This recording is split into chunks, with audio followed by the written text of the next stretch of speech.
नमस्कार, news state देख रहे हैं आप और मैं हूं आपके साथ अंकुर पांडे। खबरों को विस्तार में चलेंगे। इससे पहले बड़ी खबर, जहां ऑपरेशन सिंदूर पर प्रेस कॉन्फ्रेंस हुई है। भारतीय सेना और विदेश मंत्रालय ने प्रेस कॉन्फ्रेंस की और लश्कर के पहलगाम पर हमला करवाया, इसका जिक्र किया गया। पहलगाम का हमला बहुत बर्बर था। पहलगाम में परिवार के सामने हत्या की गई।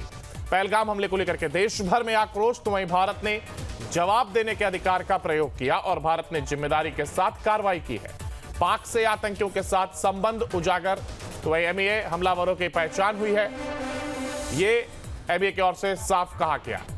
ऑपरेशन सिंदूर पर सेना की यह प्रेस कॉन्फ्रेंस हुई है और पीसी की शुरुआत भारत पर हुए आतंकी हमले के वीडियो से हुई। इसमें पहलगाम में हुए हमले को भी दिखाया गया, जिसमें 26 लोग मारे गए थे। वीडियो में बताया गया कि आतंकी हमले में एक दशक में 350 भारतीय मारे गए। विदेश सचिव विक्रम मिस्री ने यहां तक कहा कि पहलगाम आतंकी हमला बर्बरतापूर्ण था। आतंकियों ने परिवार के सामने गोली मारी। हमला करने वाला टीआरएफ लश्कर से जुड़ा था। हमला कर कहा गया कि सूचना दे दो। पाकिस्तान के आतंकियों से संबंध उजागर हुए।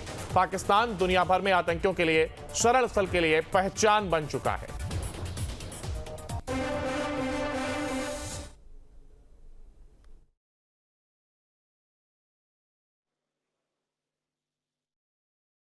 पहलगाम का हमला अत्यधिक बर्बरतापूर्ण था, जिसमें वहां मौजूद लोगों को करीब से और उनके परिवारों के सामने सिर पर गोली मारी गई।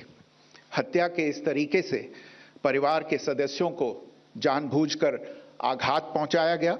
साथ ही उन्हें यह नसीहत भी दी गई कि वे वापस जाकर इस संदेश को पहुंचा दें।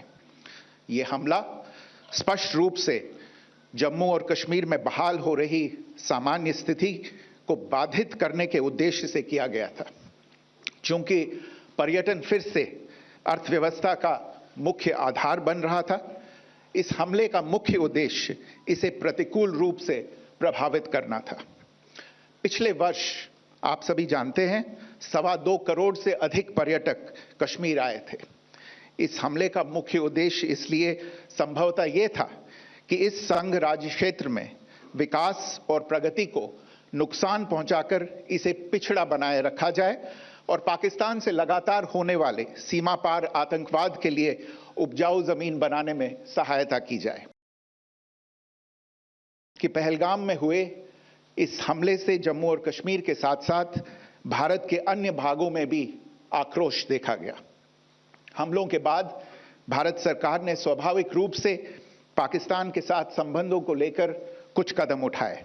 आप सभी उन निर्णयों से अवगत हैं जिसकी घोषणा 23 अप्रैल को की गई थी। तथापि यह आवश्यक समझा गया कि 22 अप्रैल के हमले के अपराधियों और उनके योजनाकारों को न्याय के कटघरे में लाया जाए। हमलों के एक पखवाड़े के बाद भी पाकिस्तान द्वारा अपने क्षेत्र या अपने नियंत्रण वाले क्षेत्रों में आतंकवादियों की इंफ्रास्ट्रक्चर के विरुद्ध कार्यवाही करने के लिए कोई स्पष्ट कदम नहीं उठाया गया है। उल्टे वो इनकार करने और आरोप लगाने में ही लिप्त रहा है।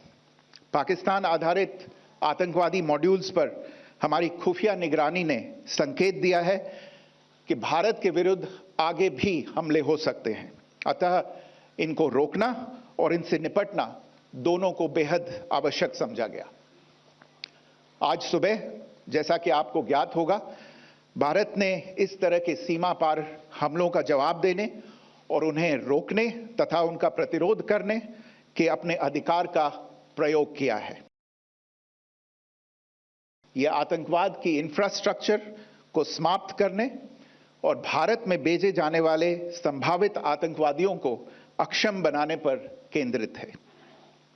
आपको यह भी स्मरण होगा कि 25 अप्रैल 2025 को संयुक्त राष्ट्र सुरक्षा परिषद ने पहलगाम आतंकवादी हमले पर एक प्रेस वक्तव्य जारी किया था, जिसमें आतंकवाद के इस निंदनीय कार्य के अपराधियों, आयोजकों, फाइनेंसरों और प्रायोजकों को जवाबदेह ठहराने और उन्हें न्याय के दायरे में लाने की आवश्यकता पर जोर दिया गया था। भारत की आज की इस कार्रवाई को इसी संदर्भ में देखा जाना चाहिए।